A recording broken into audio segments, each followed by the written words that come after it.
CM तेरे को बना दिया जाए, तुम सीएम है कहाँ का? झारखंड का। सबसे पहले जो चेंजेस करने पड़ेंगे वो क्या चेंजेस करने पड़ेंगे? चलो तुम आज तुम्हारा शपथ ग्रहण हुआ है ना, आज तुम लिया है, ठीक, नाम क्या है तेरा? कुणाल खेमू। चलिए, एक कुणाल नाम का लड़का आज बना है झारखंड का सीएम, ठीक। ये तो पहला ब्रांच हो गया, तुम एग्जीक्यूटिव का पार्ट है, मतलब कि तुम हेड है ना, एग्जीक्यूटिव है बच्चा तू, मतलब फिलहाल झारखंड का तो हेड है, ठीक, अपनी मर्जी डिसीजन ले सकता है। तो पहला काम जो तुमको सुधारना है वो क्या सुधारेगा? अब तुम्हारे अंडर क्या क्या ये समझ लो। अगर तुम यहाँ का सीएम है तो तुम्हारे अंडर सबसे पहले झारखंड की पुलिस तुम्हारे अंडर है ना। अब पुलिस ये है तो वो आईपीएस आईएएस सब तेरे अंदर है। क्यों नहीं? तुम हेड, एग्जीक्यूटिव का हेड तुम है भाई, सीएम है तुम यहाँ झारखंड का। अब दो चीज समझना, तुम्हारा जो रिस्पॉन्सिबिलिटी है वो क्या क्या है, तेरा क्या क्या चाहता है कि सिटीजन्स का प्रॉब्लम को देखना। तुम अगर यहाँ का जनसंख्या है 3.3 करोड़ के आसपास, अब 3.3 सीआर का, अगर तुम 3.3 सीआर का प्रॉब्लम देखने के लिए जाएगा तो ना तेरा 5 साल निकल जाएगा देखते देखते, खत्म नहीं होगा ये प्रॉब्लम।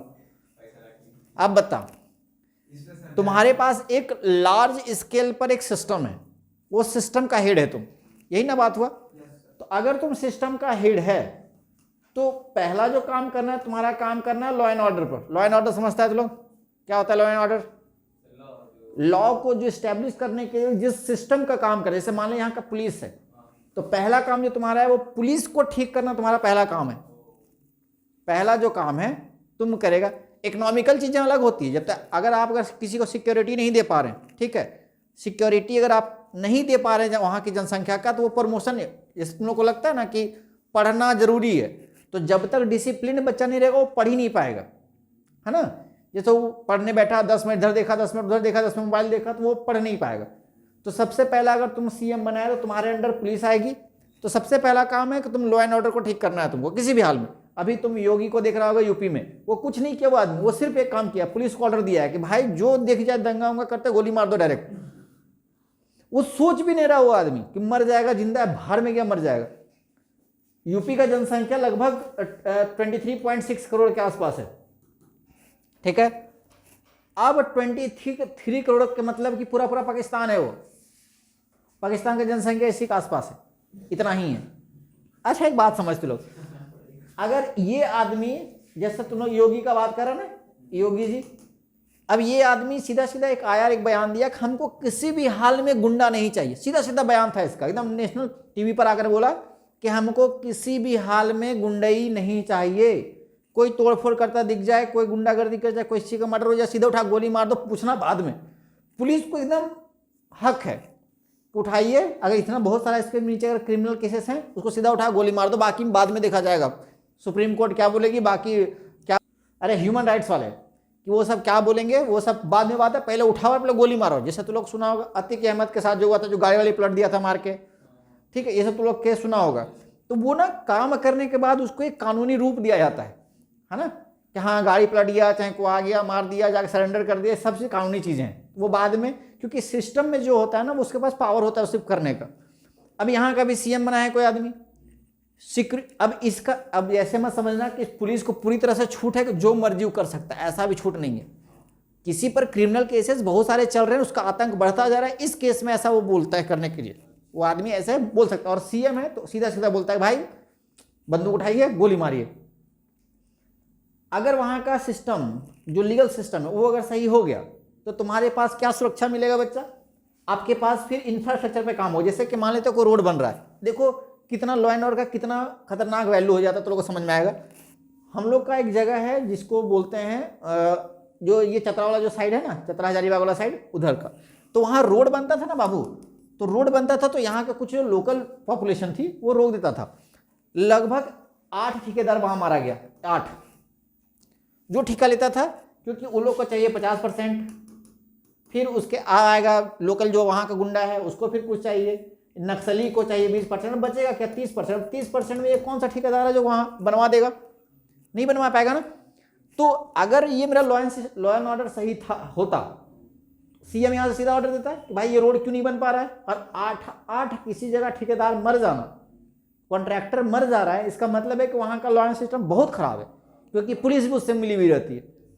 अब क्या है इसका केस में, अगर कोई यहाँ सीएम बैठता, यहाँ से सीएम बैठा है, यहाँ से सीधा ऑर्डर देता यहाँ का, क्योंकि ऑर्डर उसको फॉलो करना पड़ेगा, इसका नौकरी का बात है, सीधा बोलता है अगर कोई बीच में आया सीधा उड़ा दो, नहीं होता तो बम ला उड़ा दो, घर का घर उड़ा दो, कोई दिक्कत नहीं।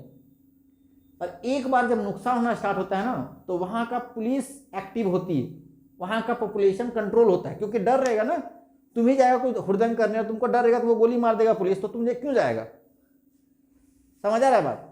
तो जब तक लॉ एंड ऑर्डर ठीक नहीं होगा कोई चीज, अब बताओ अगर ये ठीक होता लॉ एंड ऑर्डर तो ये रोड बन जाता, रोड बनता, ट्रांसपोर्टेशन सिस्टम सही होता, आना जाना में दिक्कत नहीं होता, जो यहाँ जो गड्ढा गुड्डी जो यहाँ नहीं चल पा रहा है, यहाँ रोक रहा है, सब तो बंद हो जाता, टाइम मैनेज होता, वहाँ का सिस्टम होता है, लोग जो वहाँ पे जाने से डरते थे अब नहीं डरते। आज यूपी में कोई भी आदमी जाने से डरता है नहीं। दो चीजें बोलता है लोग, देखो दो चीज जो है इस तरह का बातें करता है ना, एक बोल रहा है कि यहाँ के लॉ एंड ऑर्डर को बहुत अच्छा करना होगा, और दूसरा है कि सिक्योरिटी का बात करें। जैसे मैंने एक बार पहले भी वीडियो में सारी चीज बोला हुआ था कि अगर उस स्टेट की लड़कियां सेफ नहीं है ना, अगर वहाँ की लड़कियां सेफ नहीं है तो फिर तुम ये भूल जाओ कि ऐसा कभी सिस्टम बना पाएगा। अरे इतना मजबूत कीजिए ना, आज तुमको पता है यूपी का केस कैसा है, उसमें अगर कोई लड़की कितना भी कुछ हो जाए, कोई इमरजेंसी हो जाए, अकेले घर से निकल जाती है, कोई बोलने वाला कोई कुछ नहीं है, हिम्मत नहीं है कि अगर 1 बजे रात को भी कोई लड़की इधर से जा रही है ना, अब 50 लड़का यहाँ खड़ा है, हिम्मत में 50 में कोई कुछ बोल भी दे उसको, इतना सिक्योरिटी रहता है, इतना, हाँ इतना है, हिम्मत नहीं है, तो कमेंट पास नहीं कर सकता है, इतना मजबूत कर दिया है वो। आप में अगर है, और सब ये सिस्टम ही बच्चा, ये सब का सब नेता है, अगर आप में हिम्मत है उतना करने का, तो फिर वो सिस्टम सही से काम करेगा, व्यापारी आराम से। देखो ये ना कोई भी स्टेट चलाएगा तो 3 लोग चलाएगा, एक तो पुलिस चलाएगी है ना, वहाँ की पुलिस, दूसरा चीज़ है बच्चा की security system, law and order कैसा है, सिक्योरिटी है ना, उसका इंफ्रास्ट्रक्चर ठीक होना चाहिए, और तीसरा जो है ना वहाँ का जो बिजनेसमैन है, जिसको व्यापारी बोलते हैं, ये बिजनेसमैन, इन तीनों को सिक्योरिटी मिलनी चाहिए तगड़ा तरीके से। ये बिजनेसमैन कहीं भी जाए कोई रोक टोक नहीं होना चाहिए, क्योंकि इससे स्टेट चलता है, सरकारी नौकरी वालों से स्टेट नहीं चलता है, ये बिजनेसमैन से चलेगा। तो इसको सिक्योरिटी होना चाहिए कि तुम्हारे स्टेट में आ सके, इंफ्रास्ट्रक्चर तगड़ा होना चाहिए कि इसको बहुत ज़्यादा ताम झाम नहीं करना पड़े, है ना, कि ये पेपर वो पेपर ऐसे वैसे लंद फंद ये सब नहीं होना चाहिए, सीधा सीधा जाए, एक कॉरिडोर बनाए कि यहाँ पे जाइए, यहाँ पे आपका सारा पेपर वर्क हो जाएगा 1 दिन में, ठीक है, तब इंडस्ट्री। और दूसरा तीसरा है ये पुलिस, ये मजबूत होनी चाहिए। हम गलती से अगर इस देश स्टेट का अगर जनता अगर हमको बना दिया ना सीएम, इन लोग सबको ना हम सस्पेंड कर देंगे कि अगर तुम्हारे पास 20 दिन का टाइम है, 20 दिन में सबसे पहला बात तो लोग अपना अपना पेट अंदर कर, ये लोग इतना पेट निकाल के बैठा रहता है ना, पहला काम नहीं, काम तो होता है, प्रेशर पुलिस में बहुत होता है, बट है क्या ना, इन लोग को फिट होना जरूरी है, पुलिस को ना फिट होना बहुत जरूरी है। हाँ कि अरे यार कोई ऐसा है पुलिस कि यहाँ जाके गुंडा धमकी देख रहा है, पुलिस कुछ कर ही नहीं पा रहा है, अरे तो कायल ये पुलिस, उस पुलिस का कोई वैल्यू भी है? आके कोई भी मुंह पे गाली देके चल जा रहा है, बोल रहा है कि पुलिस है, काहे की पुलिस है तुम? तेरे पास अगर नहीं है इतना पावर तो भाई नौकरी छोड़। फोर्स का मतलब यही ना होता है